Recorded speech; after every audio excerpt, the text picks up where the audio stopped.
gonna break down this UFC Canada card for y'all. The odds may be different from whatever you use, but I'm going off of Bovada odds because that's the site that I bet on. Okay, so for this first fight at 145, we got Jeong Lee 11-2 versus Daniel Marcos 11-2. And I'm starting off with Marcos. Marcos is 30 years old, 5'7", 2-1 UFC record. Dude does not fight ever. He never fights. He's pulled out of 5 fights. His UFC debut was against Julio Arce, where he lost. And after that, he fought Johnny Munoz, beat him, who's long gone out of the promotion, and he beat John Castaneda in a fight which he took a beating in, which is 2 years ago. So, yeah, he's from Shootbox. This is his first fight at 145 because he has a bunch of medical issues, missing weight, or pulling out of fights because of bad weight cuts or whatever. But whatever. We got Jeong Lee from South Korea, 29 years old, 5'10", 5'10" to 5'7". That's gonna be evident at weigh-ins. 2-1 UFC. He beat Yiza, who's a tough Chinese dude out of the World UFC series. Then he beat Blake Builder, not a good win. And then he got pieced up by Hader Emil. Dude got hit with a 50-piece combo.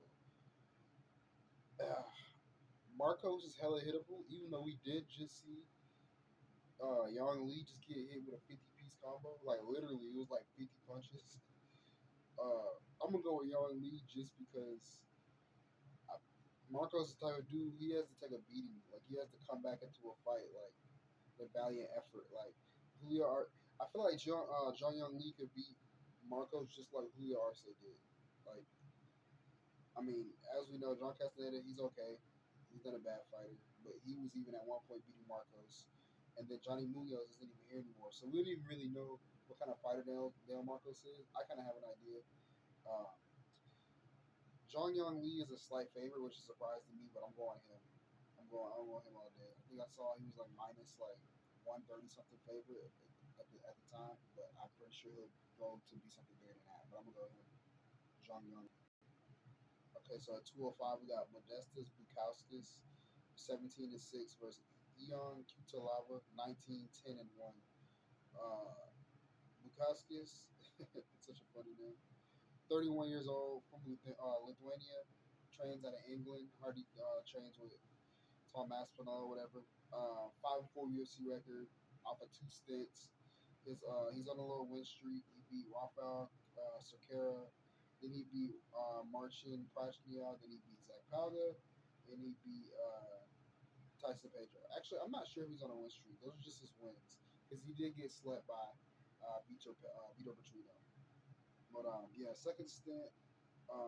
Some of his losses include Khalil Roundtree kicked his knee in, Mikhail Olajezuk, and he lost to Jimmy Crute. So, Cutelaba, he's 31, 8-9-1 UFC record. He's on a 2-fight win streak. He beat Ivo Aslan and Ivan Erslan, which is kind of a weak 2-fight win streak. Ivo Aslan's he's a bum, and Ivan Erslan is just like a random KSW fighter who they signed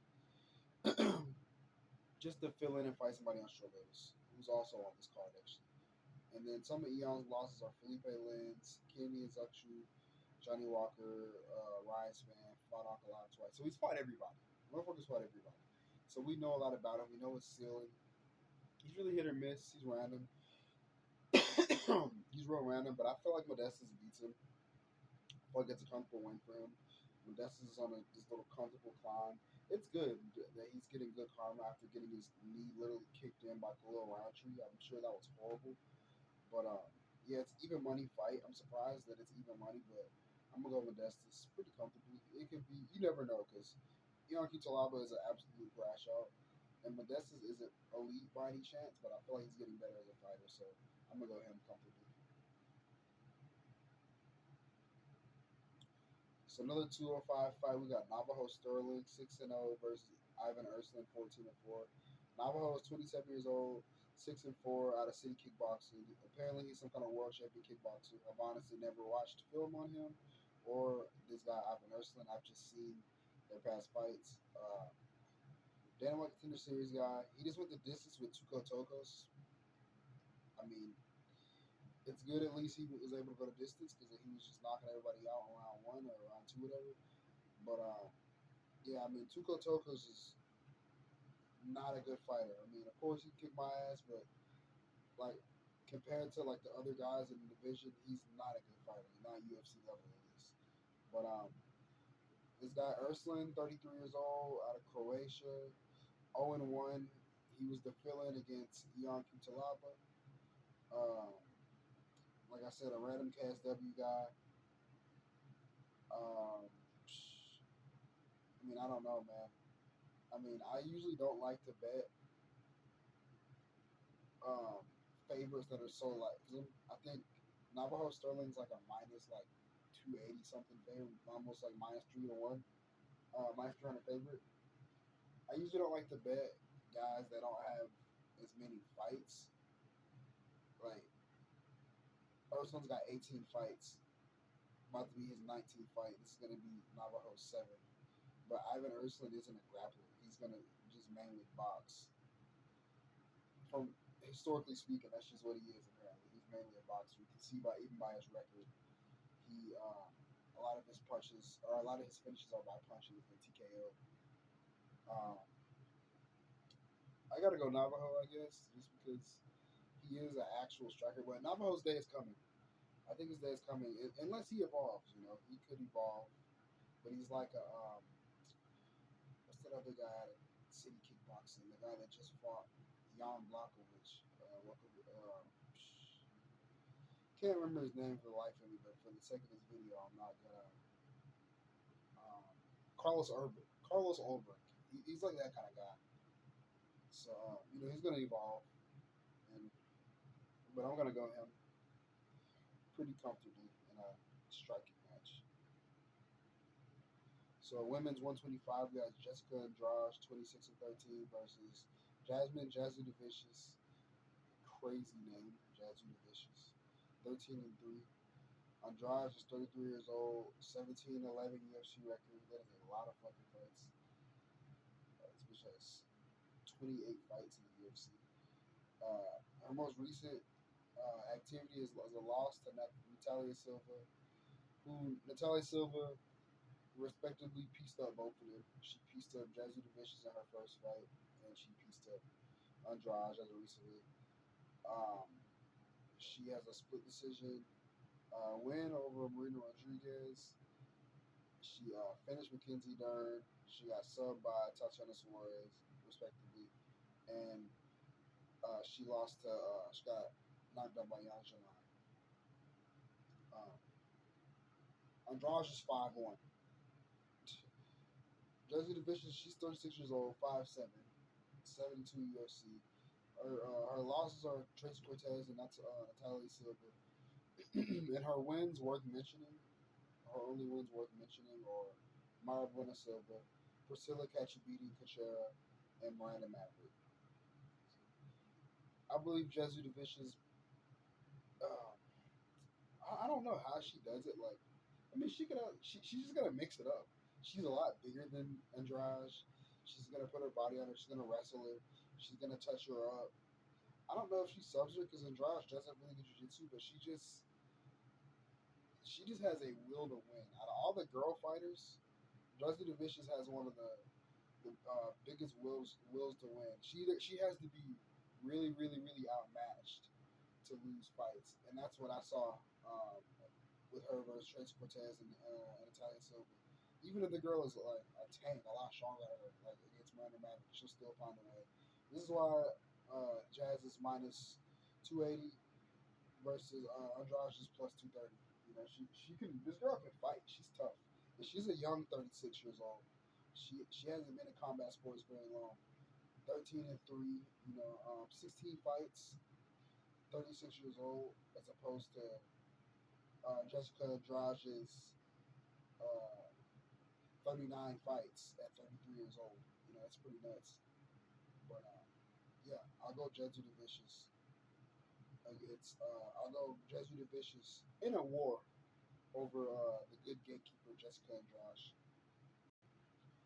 So at 170, we got Mike Mallott, 11-2-1 versus Charles Chuck Buffalo, 10-4.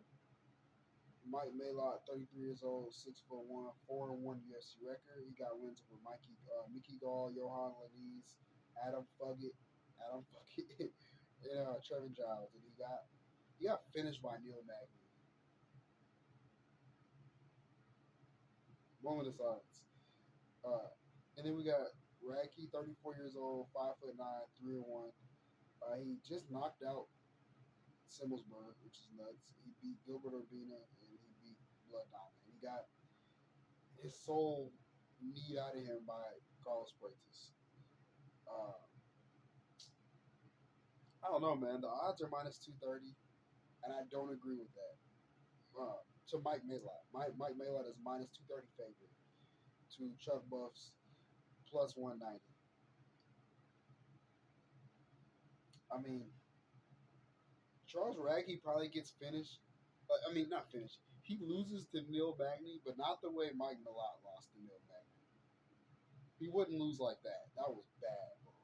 To get your soul just taken from you like that in the third round, bro. And you're in front. I'm pretty sure it was in Canada. Like in front of your whole crowd, bro. That is crazy, bro. Charles Radke is one of the meanest dudes in the UFC, bro. This dude is. You can just tell he's pissed off, bro. He's one of them Joe Piper type dudes, bro. I'm telling you, like. I wouldn't comfortably bet Mike Mallott minus 230 versus Charles Radke. Yeah, Mike Mallott, like really good striking, really crisp, nasty jiu-jitsu, like, Team Alpha Male jiu-jitsu coach, whatever. Like, he's nasty, don't get me wrong, but bro, Charles Radke is mean, bro. He's mean. And I don't know, man. I guess Mike Mallott can put him out, can set him down, because he does hit hard. Mike Mallott does hit pretty hard. And we did just see Radke just get his soul taken from him. But I don't know, like, for the sake of a pick, what? I guess I would go. Shit.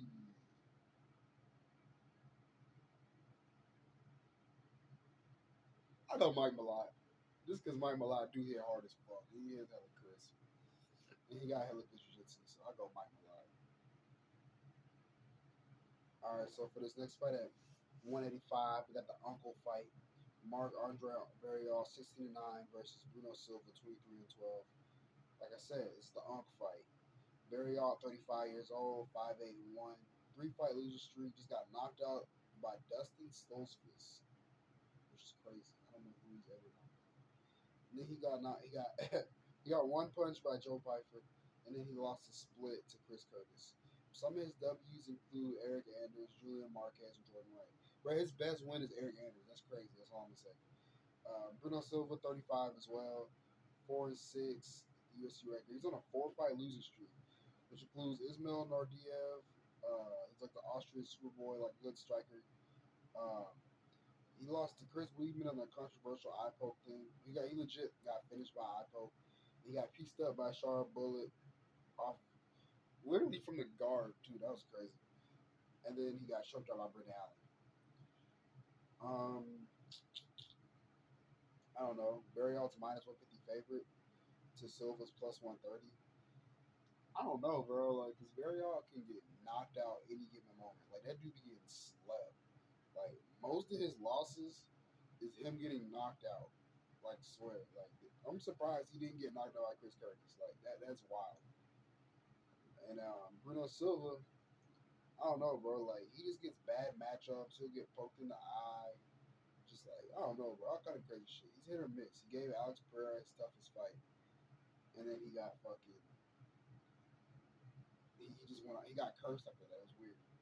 But, yeah, I guess I'll go Bruno Silva by knockout. All right, so for this next fight at 135, we got Katona, 14-4 versus Best Cat Almakhan, 11-2. Katona, 33, 5'6", 4-4 UFC record. He's coming out of Canada. His wins are Jesse Butler and Cody Gibson. I don't know. I guess Cody Gibson's a decent win. His losses are John Matsumoto and Garrett Armfield.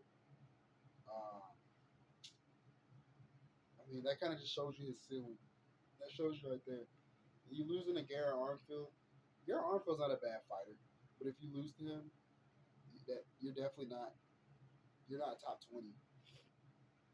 I'll say that. You lose to Garrett Armfield, you're not top 20. And Katona has like little short T-Rex arms, like, and he's not fast twitch, and he's not athletic. Like he's a good fighter. Katona's a good fighter. He's really smart. He's very, very, very smart, but he's not dangerous. Like he can box pretty good. He can wrestle pretty good. He can grapple pretty good, but he just has no danger. Like he's not like putting nobody to sleep. Like maybe with a choke, but not with his hands. And this guy, best cat Almakhan on the other hand, man, this dude he's got like, so when he fought Umar, hey, okay, so for one, he's 27 years old, 5'7", 0-1 UFC record. His debut was against Umar.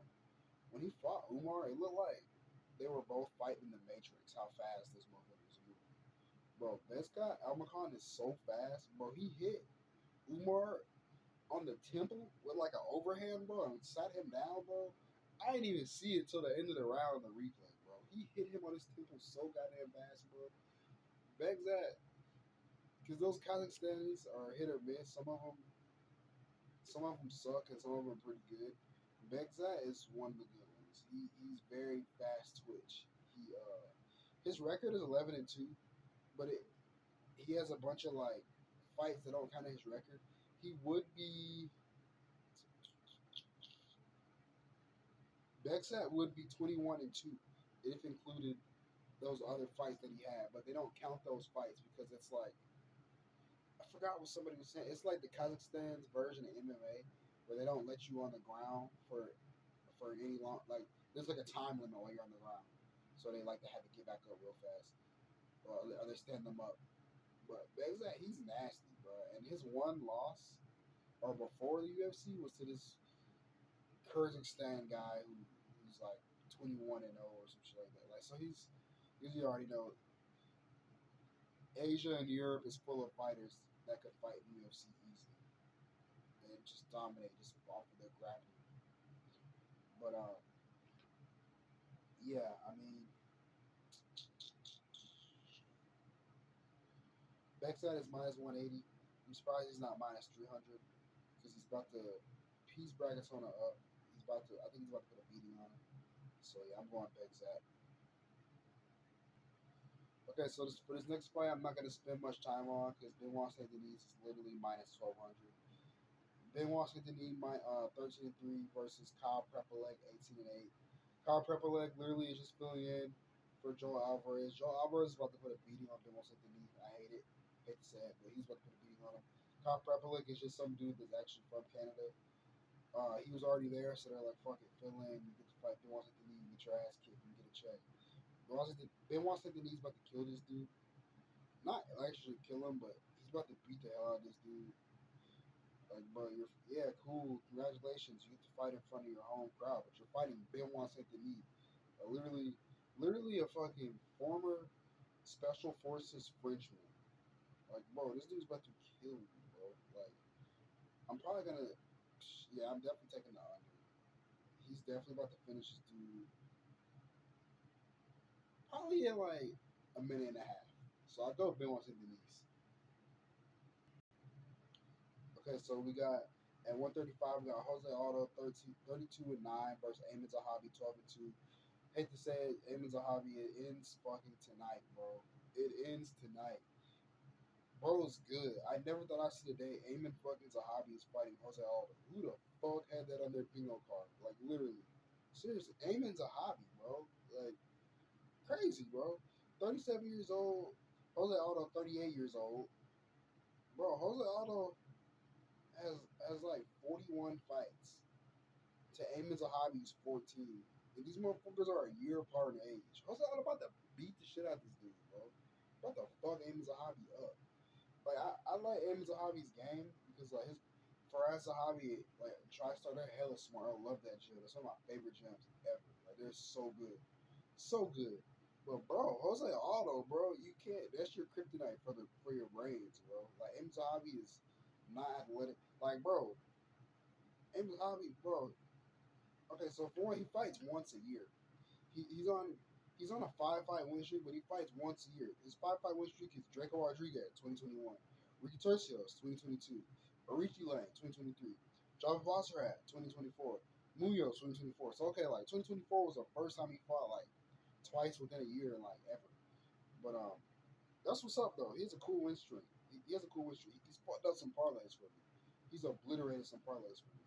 But bro, Jose Aldo, his losses include Mario Batista, Mario bitch ass Batista, Marab Peterian, Marlon Moraes back when he was decapitating people, but he lost by split, which was it could have been it was a robbery, and then he lost to Volk and then Max twice.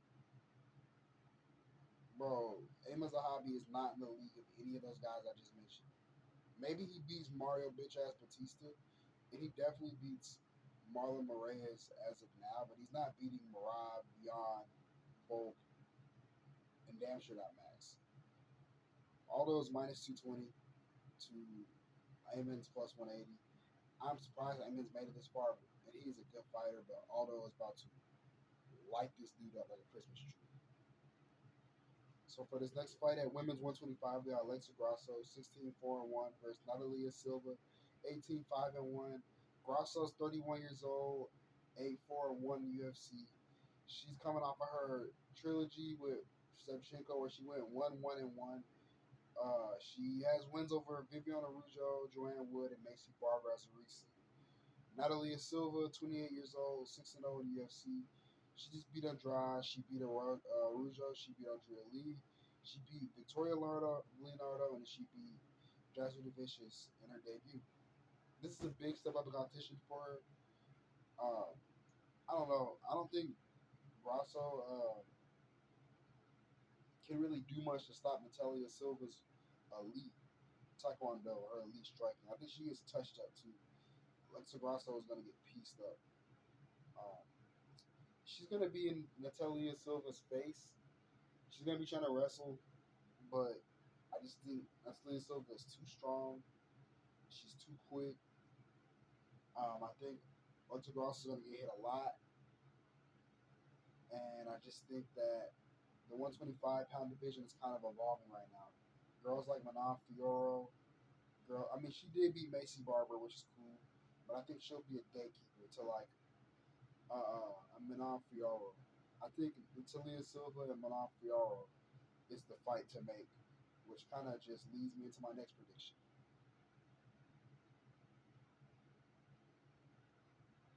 So for this next fight, for the women's 125-pound championship, we got Valentina Shevchenko, 24-1, versus Manon Fiorot, 12-1. Um, Shevchenko's 37 years old, 5'5", 13-3-1 UFC.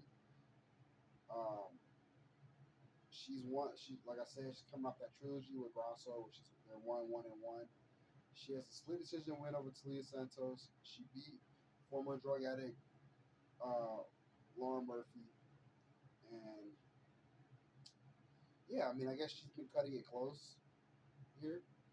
You know, even with Grasso, she's supposed to run through Grasso the first time. That's supposed to be an easy fight for her, but they ended up going a whole trilogy. So that's just a sign that Shevchenko's kind of falling off a little bit. She's getting older. She's 37 years old. We got Manon Fiorot, who's 35, but a young 35. Only 13 fights compared to Shevchenko's 29 fights. Fiorot's 5'7", 7-0. She's coming off a Blanchfield win and a Rose Namajunas win. Honestly, Blanchfield could possibly beat Shevchenko too. Honestly, that'd be a good fight for her. Depending on what happens between Blanchfield and Macy Barber. But yeah, I think Manon Fiorot takes the belt off her. It's funny too because Manon Fiorot is a minus 147 to Shevchenko's plus 127, and that's just a sign. Whenever the challenger is a favorite in a championship fight, that says a lot. And of course there are times where, like Francis Ngannou versus Stipe won, where the challenger went or the challenger gets mauled as a favorite. But yeah, I gotta go with Manon Fiorot. I think Manon Fiorot is the future of the division. I think when Natalia Silva wins, I think she gets a title shot. I think that'll be Fiorot's first defense is against Natalia Silva. Now for the main event, we got Jack Della Maddalena versus Belal Muhammad. Belal's 24-3 versus Jack Della 17-2. This is for the men, or not men's. Yeah, of course men's, because there's only a men's 170-pound belt, 170-pound division. So yes, for welterweight. I'm gonna go straight up and say I think Jack Della is being disrespected here, man. I don't. People are acting like if this fight doesn't take place against the cage or the ground, that Belal is not gonna be in danger. But then again, if Basil Hafez is holding you against the cage, beating up on you, Gilbert Burns hit takedowns on you. Who's to say Belal can't? Belal's super strong. Belal has a way of winning, as does Jack Della. Jack Della is, he has a winner, just like Jasudavicius. I feel like there's some fighters who just have a will to win that's a lot stronger than others. That's what guides them to a lot of their victories. Jack Della, most recent win over Gilbert Burns, a split over Kevin Holland, a split over Basil Hafez, like I said, crazy, or whatever his name, Basil Hafez, I don't know how you say his name. And then he subbed Randy Brown. Jack Della's 28 years old. Belal's 36. I feel like this is like it could be a change in the torch moment, because eventually none of these guys are going to be champion for long. Ian Gary or Shavkat is going to be champion. And maybe Shavkat becomes champion first, but I think Ian Gary and Shavkat are going to fight again. They're never going to fight again. So, it doesn't matter who wins. Maybe Jack Della Maddalena wins, and that's just the belt is just in the hands of the young guns in the division. But I don't think Belal has this belt for much longer. I think his day is coming very soon. As is Jack Della's, his day may be against Belal, but if he wins this belt, his day is coming too against Ian Gary or Shavkat. But I don't know. I guess I could end up looking really, really, really, really wrong here, but I gotta go Jack Della. Belal, when I last looked, he was minus 198 favorite against Jack Della plus 168. A lot of people aren't giving Jack Della much respect because it's a random title defense. He got lucky. He got lucky that Ian Gary lost to Shavkat, and Shavkat wasn't able to fight for the belt. So they couldn't give it to Ian Gary coming off the loss. It wouldn't make sense. So Jack Della was next in line. So I'm going to go with Jack Della. Of course, I won't be surprised if Belal just mauls him. Because Belal is very good. Boring, but very good.